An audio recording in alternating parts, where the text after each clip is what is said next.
Hello friends, welcome to Xmart study 2.0 YouTube channel. तो साथियों, आज है आपका 29 नवंबर 2023 और आज दिल्ली पुलिस कांस्टेबल का पेपर था और 29 नवंबर का फर्स्ट शिफ्ट का पेपर आज का हो चुका है।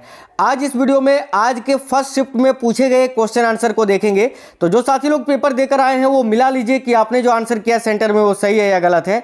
और साथियों, जिनका पेपर अभी 30, 1, 2 और 3 दिसंबर को है उनके लिए तो रामबाण क्लास है, क्योंकि बहुत सारे क्वेश्चंस जो है आपको रिपीटेड मिलेंगे। और एक चीज कि आपको ये आइडिया लगेगा कि आपको क्या पढ़ के जाना चाहिए आपके पेपर में। तो चलिए देखते हैं क्वेश्चन आज पूछे गए पहले शिफ्ट में। तो सभी से रिक्वेस्ट है, क्लास को एक लाइक कर दीजिए और क्लास अपने सभी दोस्तों तक जरूर शेयर करिएगा। आप में से अगर कोई भी साथी नए हैं तो चैनल को सब्सक्राइब करके बेल आइकन को ऑन कर लीजिएगा।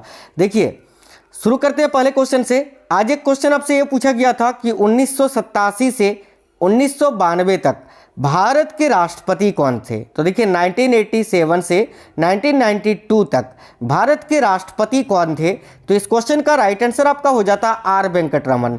देखिए, आर वेंकटरमन जो कि भारत के 8वें नंबर के राष्ट्रपति थे, याद रखिएगा, और इनका कार्यकाल था 1987 से 1992 तक। तो आर वेंकटरमन इस क्वेश्चन का राइट आंसर हो जाता आपका। ठीक है, आगे देखिए, क्वेश्चन ये था कि डालमा वन्यजीव अभयारण्य कहाँ स्थित है। तो साथियों, अगर डालमा आपसे पूछा था ना, तो देखिए ये जो डालमा वन्यजीव अभयारण्य है ये आपका जमशेदपुर में स्थित है, पूर्वी सिंहभूम झारखंड राज्य में। ठीक है, तो अगर राज्य दिया था तो झारखंड हो जाता, और अगर पूछा था कि ये किसके लिए प्रसिद्ध है, तो देखिए हाथी और तेंदुए दोनों ही के लिए ये प्रसिद्ध है साथियों। ठीक है, तो हाथी यहाँ करेक्ट आंसर हो जाता अगर ये पूछा था कि किसके लिए प्रसिद्ध है। तो आगे एक क्वेश्चन था, सबसे कम साक्षरता दर किस केंद्र शासित प्रदेश का है 2011 के जनगणना के अनुसार। ठीक है, तो 2011 के जनगणना के अनुसार किस केंद्र शासित प्रदेश का साक्षरता दर सबसे कम है। तो यहाँ आपका राइट आंसर हो जाता दादरा और नगर हवेली का।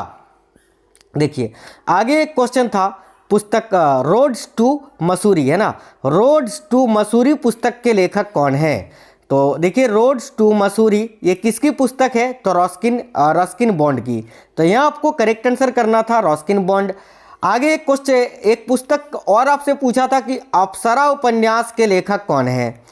तो देखिए, अप्सरा उपन्यास के लेखक कौन है, तो यह आपका करेक्ट आंसर हो जाता आपका साथियों सूर्यकांत त्रिपाठी निराला।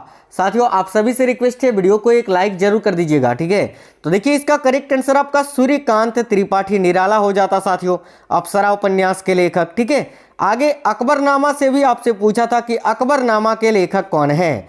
तो देखिए, अकबरनामा के लेखक कौन है, अबुल फजल यहाँ आपका करेक्ट आंसर हो जाता साथियों। ठीक है, आगे देखिए क्वेश्चन ये था कि संविधान के अनुच्छेद 32 का संबंध किससे है। तो संविधान का जो अनुच्छेद 32 है, याद रखिए, किसी को भी न्याय मांगने की शक्ति देता है। इसको हम संवैधानिक उपचारों का अधिकार कहते हैं। तो संवैधानिक उपचारों का अधिकार अगर आपके ऑप्शन में था तो इस क्वेश्चन का राइट आंसर हो जाता। एक क्वेश्चन ये था कि राष्ट्रमंडल खेल 2022 में भारत ने कुल कितने पदक जीते थे, और किसी किसी का कहना है कि सर ये पूछा था कि कितने स्वर्ण पदक जीते थे। तो देखिए, दोनों ही बता देते हैं। अगर आपसे ये पूछा था कि कॉमनवेल्थ गेम्स 2022 जिसका आयोजन बर्मिंघम में हुआ था इंग्लैंड में, तो देखिए, तो अगर ये पूछा था कि कुल कितने पदक जीते थे भारत ने, तो 61 हो जाता। और अगर आपसे ये पूछा था कि कितने स्वर्ण पदक जीते थे, तो राइट आंसर हो जाता 22। अब आप हमें कमेंट बॉक्स में बताना कि पूछा क्या था। ये पूछा था कि कुल कितने पदक जीते थे या स्वर्ण पदक कितने जीते थे, कमेंट बॉक्स में बताना। वैसे आप लोग याद रखना, टोटल 61 पदक थे, जिसमें से 22 स्वर्ण पदक थे, 16 रजत पदक थे और 23 कांस्य पदक थे। मैं पहले ही ये बता चुका हूँ, ये क्वेश्चन पहले पूछ चुका है दिल्ली पुलिस में और फिर से रिपीट हुआ है। ठीक है, आगे देखिए, क्वेश्चन ये था कि किस पंचवर्षीय योजना के दौरान 14 प्रमुख भारतीय बैंकों को राष्ट्रीयकृत किया गया था। तो देखिए, वह कौन सा पंचवर्षीय योजना था जिसके दौरान 14 प्रमुख भारतीय बैंकों को राष्ट्रीयकृत किया गया था। तो चौथी पंचवर्षीय योजना के समय में। देखिए, 14 प्रमुख बैंकों का राष्ट्रीयकरण साथियों 1969 में किया गया था, है ना।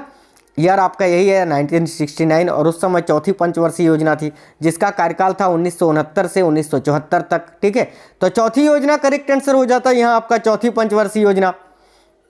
देखिए क्वेश्चन शायद दाचीगम से भी आपसे पूछा था कि दाचीगम राष्ट्रीय उद्यान में कौन सा जीव पाया जाता है। तो दाचीगम राष्ट्रीय उद्यान जो कि आपका जम्मू कश्मीर में स्थित है और ये कश्मीरी हंगुल जो कि एक हिरण की प्रजाति है, यानी कश्मीरी हिरण के लिए ये प्रसिद्ध है। कश्मीरी हिरण या फिर हंगुल हिरण आपको ऑप्शन में दिया होगा तो वो करेक्ट आंसर हो जाता। और अगर ये हिरण नहीं था तो फिर इनमें से कोई एक जीव आपको दे दिया था, क्योंकि देखिए दाचीगम राष्ट्रीय उद्यान में ये कश्मीरी हंगुल हिरण तो प्रसिद्ध ही है, इसी के लिए वो विख्यात है। इसके साथ साथ यहाँ पर कस्तूरी मृग, हिम तेंदुआ, हिमालय सराव, कश्मीरी या कश्मीर धूसर लंगूर, चीता बिल्ली, हिमालयी काला भालू, हिमालय भूरा भालू, गीदड़, पहाड़ी लोमड़ी, हिमालय रासू, जंगली बिल्ली और उदबिलाव मिलते हैं। ठीक है, बाकी साथियों दाचीगम राष्ट्रीय उद्यान आपका जम्मू कश्मीर में स्थित है। देखिए क्वेश्चन ये था कि लोक नृत्य जटा जाटिन किस राज्य से संबंधित है। तो देखिए लोक नृत्य जटा जाटिन की अगर बात करें साथियों तो ये बिहार राज्य का ये एक लोक कला नृत्य है। तो यहाँ आपका करेक्ट आंसर हो जाता बिहार का। देखिएगा आगे एक क्वेश्चन था प्लास्टर ऑफ पेरिस का रासायनिक नाम क्या होता है। तो देखिएगा प्लास्टर ऑफ पेरिस जो होता है इसका रासायनिक नाम क्या होता है, तो कैल्शियम सल्फेट हेमीहाइड्रेट होता है। इसका रासायनिक सूत्र याद रखिएगा आप लोग, CaSO4 विथ हाफ H2 होता है। ठीक है, इसका रासायनिक सूत्र और इसका रासायनिक नाम होता है कैल्शियम सल्फेट हेमीहाइड्रेट। देखिए क्वेश्चन था संविधान के अनुच्छेद 51A के ABCD जो है ना 11 मौलिक कर्तव्य में से एक कोई था। ये क्वेश्चन मुझे पूरी तरह से मिल नहीं पाया था। आगे साथियों एक जूडो से संबंधित कोई शब्द था कि ऐसा पूछा था कि इनमें से कौन सा शब्द है जो कि जूडो से संबंधित है। ये क्वेश्चन भी पूरा मिल नहीं पाया था। एक औरंगजेब से संबंधित कोई प्रश्न आपसे पूछा था। अगर ये क्वेश्चन आपको याद है तो इस वीडियो के नीचे कमेंट बॉक्स में कमेंट जरूर कर दीजिए। एक क्वेश्चन था कि गुरु बिपिन सिंह किस नृत्य के नृत्यांगना है, माफ करना यार, किस नृत्य से संबंधित है ना। तो देखिए गुरु बिपिन सिंह की बात करें साथियों तो मणिपुरी नृत्य से संबंधित है। ये किसके लिए विख्यात है, तो मणिपुरी नृत्य के लिए। तो इस क्वेश्चन का करेक्ट आंसर आपका हो जाता मणिपुरी नृत्य से। एक क्वेश्चन था वेम्पत्ति चिन्ना सत्यम का संबंध किस नृत्य से है। तो देखिए वेम्पत्ति चिन्ना सत्यम किस नृत्य की नृत्यांगना है, तो यहाँ आपका करेक्ट आंसर हो जाता कुचिपुड़ी। कुचिपुड़ी की बात करें तो ये आंध्र प्रदेश राज्य का शास्त्रीय नृत्य है और ये जो वेम्पत्ति चिन्ना सत्यम है ये मशहूर नृत्यांगना है किसकी, तो कुचिपुड़ी नृत्य की। तो यहाँ आपका कुचिपुड़ी करेक्ट आंसर हो जाता। एक क्वेश्चन था कि आपातकाल के दौरान कौन सा मौलिक अधिकार निलंबित नहीं होता है। तो देखिए जब राष्ट्रपति राष्ट्रीय आपातकाल लगाता है जिसका प्रावधान जो है आपके अनुच्छेद 352 में किया गया है, उस समय कौन सा मौलिक अधिकार है जो कि निलंबित नहीं होता है। तो याद रखिए अनुच्छेद 20 और 21 ये दो अनुच्छेद जो हैं वो साथियों निलंबित नहीं होते हैं, यानी नष्ट नहीं होते हैं जिस समय राष्ट्रपति आपातकाल लगाते हैं, याद रखना। एक क्वेश्चन था राष्ट्रपति का कार्यकाल कितने वर्ष का होता है।